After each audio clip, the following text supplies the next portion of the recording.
dari kelompok 1 ingin memaparkan materi hasil dari diskusi kami, yaitu tentang feminisme liberal.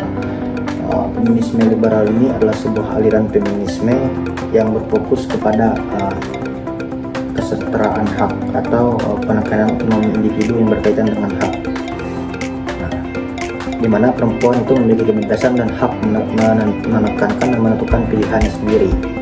Kerangka berpikir yang menekankan otonomi individu berkaitan dengan hak, karena konsep otonomi individu berfokus pada kebebasan, di mana setelah lahirnya gerakan feminisme ini, di mana perempuan itu sudah berani menyuarakan hak, dan banyak perempuan yang sudah berani menyuarakan hak dan kebebasan mereka, baik itu kebebasan berbicara ataupun kebebasan berpendapat. Seperti kita ketahui sebelumnya, sebelum adanya gerakan-gerakan feminisme ini, terutama feminisme liberal ini yang menyuarakan tentang hak, di mana perempuan itu hanya diperuntukkan pada kegiatan rumah tangga saja atau domestik, di mana kegiatan itu hanya mengurus rumah, menyapu, memasak, dan lain sebagainya. Tetapi ketika lahirnya gerakan feminisme liberal ini, di mana perempuan itu sudah berani menyuarakan hak ataupun kebebasan mereka untuk berpendapat atau berbicara. Seperti kita lihat pada zaman sekarang itu, di instansi pemerintah itu antara perempuan dan laki-laki itu sudah kedudukannya itu hampir sama. Seperti pemilihan umum, pilkada kemarin, di mana kita lihat banyak sekali perempuan yang ikut berkontestasi dalam pesta rakyat atau pesta pemilihan tersebut. Di situ kita melihat bahwa perempuan di zaman sekarang itu sudah tidak lagi seperti pada zaman sebelumnya. Seperti satu contoh juga tentang hutan Kalimantan, di mana kalau kita berbicara hutan, tentu kita berbicara eksploitasi dan kapitalis. Di mana di situ kapitalis itu sudah banyak di daerah Kalimantan ini, sementara mereka ingin merusak atau mengeksploitasi alam itu, seperti tambang batu bara, seperti sawit, dimana pada zaman sebelumnya tidak ada itu. Tapi sekarang ketika kapitalis itu muncul ke Kalimantan ini, yang menyuarakan hak atas perlindungan terhadap alam itu yang banyak saya lihat itu garda terdepan itu perempuan, mereka yang berbicara lantang. Sementara bahkan tentang ada salah satu warga yang tertembak oleh polisi kemarin, yang ada kasus di Bangkal itu, PT HMBP itu, di mana perempuan itu masih berdiri tegak di depan para aparat itu untuk menyuarakan hak mereka terhadap alam itu. Disitulah kita melihat bahwa perempuan sekarang itu sudah tidak lagi difokuskan pada kegiatan domestik saja. Oleh karena itu, karena kerangka berpikir ini mendorong ide bahwa mewujudkan kehidupan yang adil dan bermartabat. Seperti yang saya jelaskan tadi, adil dan bermartabat. Adil itu seperti yang saya jelaskan tadi, itu sudah di mana kita lihat instansi pemerintah itu sudah setara antara laki-laki dan perempuan, di mana kan yang menyuarakan paling keras itu terhadap pemerintah, yang mengkritik pemerintah ataupun pembelaan hak terhadap alam itu perempuan. Ini penjelasan singkat saya saja tentang feminisme liberal yang berbicara tentang otonomi individu yang berkaitan dengan hak. Mungkin bisa dilanjutkan oleh kawan-kawan saya. Terima kasih. Baik, di sini saya akan melanjutkan materi kedua, yaitu perempuan harus berani mengekspresikan diri, di mana perjuangan difokuskan pada hak politik, pendidikan, dan ekonomi.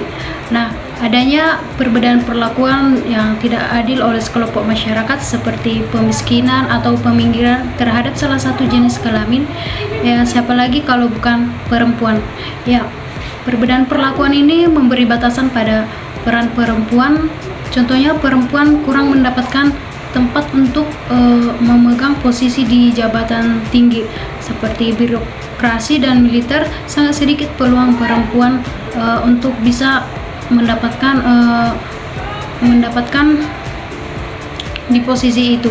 Untuk itu, karena ada batasan itu, feminisme liberal hadir untuk memperjuangkan ruang perempuan agar perempuan bisa berani mengekspresikan dirinya, termasuk dalam berpendapat dan berkarya.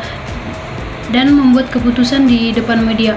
Ini mencakup ekspresi diri di ruang publik, media sosial, dan hingga dunia politik, lingkungan yang sering membatasi perempuan. Jadi feminisme ini membongkar atau mempertahankan hak-hak perempuan dan memberikan ruang bagi perempuan agar berani tampil secara mandiri dan kehadirannya dihargai sebagai individu. Baiklah, di sini saya akan melanjutkan slide yang kelima, yaitu mengenai hak politik, pendidikan, dan ekonomi. Nah, di mana seperti yang kita tahu bahwasanya feminisme liberal sangat menekankan di mana perempuan itu memiliki hak yang sama dalam bidang yang pertama itu bidang politik, yang kedua bidang pendidikan, dan yang ketiga bidang ekonomi. Nah, yang di mana seperti yang kita tahu feminisme liberal ini sangat menekankan bahwasanya perempuan itu memiliki hak yang sama, misalnya hak dalam pemilu atau juga hak dalam mencalonkan diri sebagai kandidat dalam sebuah jabatan, mungkin misalnya sebagai gubernur, bupati, atau wali kota. Dan perempuan juga memiliki hak yang sama dalam pengambilan keputusan di publik. Terus kemudian di bidang yang kedua itu bidang pendidikan. Nah, di bidang pendidikan ini merupakan salah satu landasan untuk pemberdayaan perempuan. Nah, dengan ada pendidikan yang setara ini bisa memudahkan perempuan untuk mengakses ke dunia pendidikan, sehingga perempuan-perempuan bisa dengan mudah untuk melatih skill dan potensi yang mereka ada dalam mencapai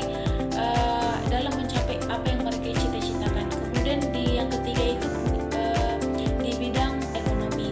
Nah, di mana dalam aspek ekonomi ini feminisme liberal juga sangat menuntut supaya ada akses yang sama untuk perempuan di dunia pekerjaan. Nah, seperti yang kita tahu bahwasanya perempuan ini sering dipojokkan, dipikir bahwasanya perempuan ini tidak bisa melakukan pekerjaan yang sama beratnya seperti yang dilakukan oleh laki, sehingga perempuan pun merasa terpojok dan istilah kata mereka hanya disuruh untuk melakukan pekerjaan di rumah saja.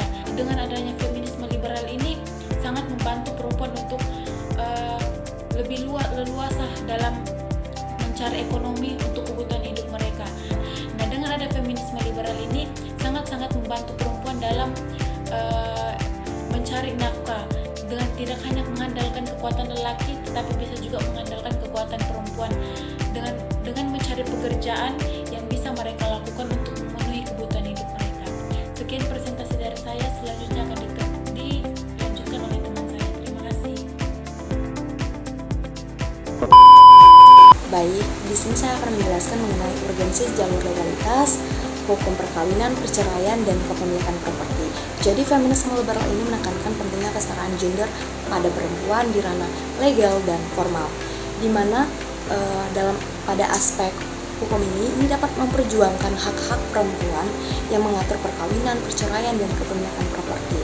Dan dalam konteks legalitas ini memberikan rasa keadilan kepada kita perempuan atas ketertindasan kita ketika kita tidak mendapatkan hak-hak yang seharusnya kita dapat. Dan juga ini dapat memberikan perlindungan kita sebagai perempuan untuk mendapatkan hak tersebut di ranah hukum. Dan jika kita kaitkan hukum ini yang ada di Indonesia, menurut Undang-Undang Perkawinan Nomor 1 Tahun 1974 dan Undang-Undang Penghapusan Kekerasan Rumah Tangga atau PKDRT Nomor 23 Tahun 2004, dengan adanya dukungan hukuman ini dapat memperkuat hak-hak kita yang seharusnya kita dapat ketika kita nikah, ketika kita punya anak, ketika kita bercerai. Ini dapat memberikan perlindungan atas ketertindasan yang terjadi selama masa perkawinan. Contohnya yang saya kaitkan dalam kehidupan sehari-hari, ketika suami istri sudah memiliki anak, di mana hubungan perkawinan mereka sudah tidak baik-baik saja, sehingga mereka harus melakukan proses perceraian atas hubungan yang tidak baik-baik ini. Seringkali kita sebagai perempuan tidak mendapatkan hak tersebut. Seperti hak apa? Seperti hak penafkahan anak, hak asuh anak, bahkan sampai kepemilikan properti, atau bisa dikaitkan dengan harta, benda, dan lain-lain. Itu seringkali perempuan ini tidak mendapatkan hak-hak yang seharusnya ia dapat. Karena kuatnya budaya patriarki di Indonesia. Menurut saya, melihat dari hukum yang ada, ini memang memberikan perlindungan, tapi dalam praktiknya dan implementasinya ini menurut saya itu sangat kurang. Kenapa? Karena saya melihat itu budaya patriarki itu masih tetap kuat. Ada beberapa budaya yang memang benar-benar itu masih memegang, masih kental sekali, masih istilahnya itu masih kaku, pikirannya itu sangat tradisional, pandangannya sangat tradisional. Jadi salah satu contohnya itu seperti suku saya sendiri, seperti suku Batak, di mana Batak kita ketahui Batak ini sangat patriarki. Karena apa? Sudah jelas setiap keturunan itu yang boleh mewariskan marga itu hanya laki-laki, tidak ada perempuan. Jadi Batak ini sangat menjunjung sekali yang namanya nilai-nilai patriarki, sekalipun hukum sudah memberikan perlindungan bagi perempuan, tapi praktik dan implementasinya masih kurang. Karena apa? Satu, ketika perempuan itu ketika seperti tadi contoh yang saya katakan, ketika dia bercerai dan dia tidak mendapatkan hak yang seharusnya dia dapat, seperti kepemilikan properti, hak asuh anak, dan penafkahan anak. Ketika dia menuntut hak tersebut, stereotip dari perempuan kalau menuntut hak tersebut itu sangat negatif, pandangannya buruk. Karena apa? Adanya norma-norma sosial itu sangat kuat. Ketika perempuan menuntut, anggapan itu perempuan itu kalau menuntut haknya yang seharusnya ia dapat itu seperti hal yang buruk, seperti itu. Jadi dari pandangan yang negatif tadi dan buruk tadi terhadap ketika perempuan meng-up hak-hak yang seharusnya ia dapat, mereka sangat kurang percaya diri karena mereka takut diberikan sanksi atas norma-norma budaya tersebut, karena istilahnya menentang norma-norma tersebut. Dan perempuan juga menganggap ketika mereka meng-up hak-hak yang seharusnya ia dapat, ini keluarga seringkali menganggap ini adalah mereka tidak menghargai keluarga tersebut, mereka tidak menghormati budaya tersebut. Dan kenapa juga saya mengkritisi hukum ini, implementasinya masih kurang dan tidak berjalan dengan baik. Saya juga memandang karena masih banyak perempuan-perempuan yang ada di luaran sana, termasuk di Indonesia ini, kurang pengetahuannya terhadap hukum. Karena kurangnya pengetahuan terhadap hukum yang menjamin dan memberikan perlindungan atas hak-hak yang seharusnya ia dapat. Dan serta juga saya mengkritisi sedikit sistem hukum yang ada di Indonesia, di mana sistem hukum ini masih kurang berjalan dengan baik. Aparatnya masih tetap saja tidak memperdulikan, meskipun ada hukum ini tidak memperdulikan. Karena apa? Ketika perempuan melapor, mereka istilahnya sangat kayak respon yang kurang baik. Banyak sekali saya lihat kasus-kasusnya seperti itu, makanya saya dapat mengatakan seperti ini. Dalam istilahnya juga dalam pengurusan berkasnya lama, prosesnya lama, serta harus ada uang dulu baru kasus ini ter-up, atau harus viral dulu baru kasus ini ter-up, dan itu pun masih istilahnya masih tidak mendapatkan jalan seutuhnya. Sekian dan terima kasih dari pemaparan pemateri saya. Akan dilanjut oleh teman-teman saya.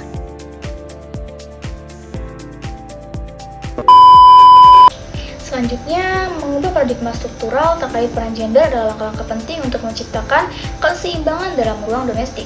Saat ini, dalam banyak budaya, peran laki-laki dan perempuan sering terkontak-kontak, di mana laki-laki dianggap sebagai pencari nafkah dan perempuan dianggap sebagai pengurus rumah tangga. Nah, untuk menyadarkan laki-laki agar lebih terlihat dalam ruang domestik ini tuh, ada beberapa pendekatan yang dapat diterapkan. Yang pertama, ada edukasi dan kesadaran. Edukasi dan kesadaran ini meningkatkan pemahaman tentang kesetaraan gender melalui pendidikan seperti sekolah maupun komunitas. Nah, dan mengedukasikan bahwa peran perempuan bukanlah kategori yang tetap atau alamiah, melainkan hasil konstruksi sosial yang dapat diubah. Selanjutnya yang kedua yaitu model peran aktif, yang dimana memperkenalkan model peran aktif kepada laki-laki dalam tugas domestik melalui media, kampanye sosial, dan cerita sukses. Laki-laki yang terlibat dalam rumah tangga ini dapat menjadikan contoh yang menginspirasi. Contohnya yaitu seperti kampanye Men Care. Kampanye ini bersifat global, bertujuan untuk mendorong para laki-laki untuk terlibat dalam urusan rumah tangga dan pengasuhan anak. Lalu banyak negara berkampanye sukses meningkatkan kesadaran tentang pentingnya peran ayah, tidak hanya untuk mencari nafkah, tetapi laki-laki ini diperkenalkan kepada peran domestik.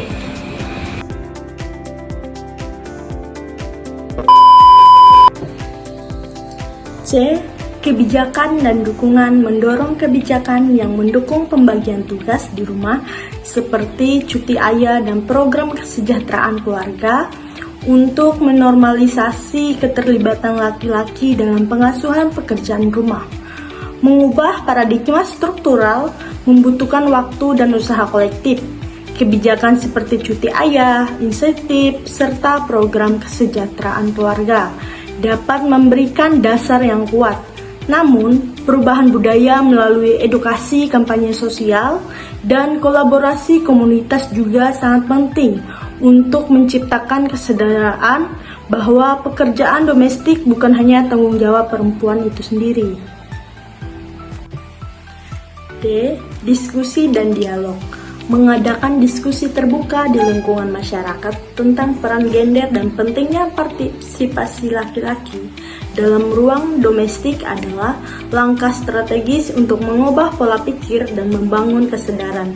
Dapat disimpulkan, kesadaran tentang kesetaraan gender. Diskusi ini membantu masyarakat memahami bahwa peran gender, terutama dalam ruang domestik, bukanlah sesuatu yang tepat atau alamiah, melainkan hasil dari konstruksi sosial. Hal ini membuka peluang untuk membangun pola relasi yang lebih setara antar lelaki dan perempuan. Dan E. Menghilangkan stigma. Mengatasi stigma negatif terhadap laki-laki yang terlibat dalam pekerjaan domestik memerlukan upaya kolektif untuk mengubah cara pandang masyarakat, membangun narasi baru, dan menciptakan lingkungan yang mendukung. Antara lainnya, mendekonstruksi stereotip gender tradisional, stigma negatif, dan muncul dari stereotip bahwa pekerjaan domestik adalah tugas perempuan. Antara lain, stereotip ini harus dilakukan melalui pendidikan dan kampanye sosial yang menekankan bahwa tanggung jawab domestik adalah kewajiban bersama, bukan berdasarkan kelamin.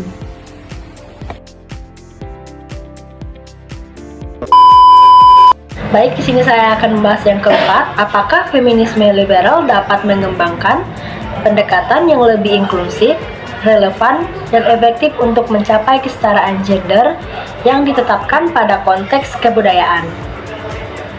Sini feminisme liberal berfokus pada pencapaian kesetaraan gender melalui reformasi politik dan hukum dalam kerangka demokrasi liberal. Pendekatan ini sering dianggap progresif secara budaya dan berusaha untuk mengatasi ketidakadilan gender dengan cara yang sistematis dan terstruktur. Namun, untuk mencapai kesetaraan gender yang lebih inklusif dan relevan dalam konteks kebudayaan, ada pun beberapa pendekatan inklusif untuk mencapai kesetaraan gender dalam kebudayaan. Baik, untuk poin pertama yaitu mendengarkan suara perempuan lokal, mengutamakan partisipasi perempuan dari berbagai komunitas untuk memahami tantangan yang mereka hadapi. Contohnya, kita bisa mendengarkan podcast mengenai isu-isu perempuan melalui diskusi dengan narasumber inspiratif, memberikan wawasan tentang karir, kesehatan mental, dan pemberdayaan perempuan. Selain itu, pentingnya suara perempuan juga terlihat dalam politik, di mana keterwakilan mereka perlu ditingkatkan untuk mencapai kesetaraan gender. Baik, untuk poin kedua yaitu kolaborasi dengan gerakan lokal. Bekerja sama dengan organisasi feminis dan komunitas lokal untuk merumuskan solusi yang sesuai dengan konteks budaya setempat. Dalam konteks ini, kolaborasi dapat terjadi antar organisasi, komunitas, atau individu yang memiliki kepentingan yang sama dalam memajukan kearifan budaya lokal. Contohnya, kolaborasi pameran seni budaya. Kolaborasi antara organisasi seni dan budaya lokal untuk menggelar pameran seni yang memiliki karya-karya seni yang terinspirasi dari kearifan budaya lokal. Adapun manfaat kolaborasi dengan gerakan lokal yaitu mempertahankan kearifan budaya lokal. Kolaborasi dengan gerakan lokal dapat membantu mempertahankan kearifan budaya lokal dan melestarikannya untuk generasi mendatang.